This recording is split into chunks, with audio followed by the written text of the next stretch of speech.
ធ្វើអ្វីក៏ត្រូវដែរ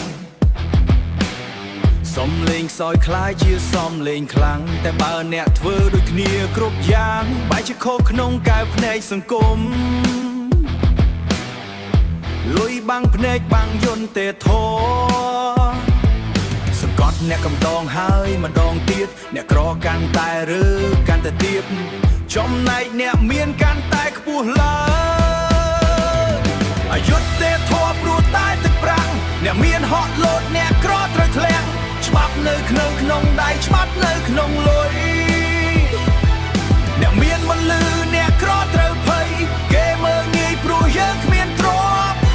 គេបង្ក្រាបព្រោះយើងគ្មានសារសង្គមចំឡែកបែកចែកបណ្ណាព្រោះតែអំណាចនិងកំឡុងប្រាំងបាត់ដៃជាក្នុងដៃសខ្មៅត្រឡប់អ្នកក៏ខំប្រឹងរហូតដល់សន្លប់តែតផលដែលបានគឺភាពសាបសូន្យគេជន់ឈ្លីយើងដូចជាធូលីយុទ្ធធននៅឯណាបើលុយជាធំចង់ស្រែកឲ្យខ្លាំងឲ្យផ្អើលដល់ភ្នំតែសំឡេងយើងខ្សោយព្រោះយើងវាក្រ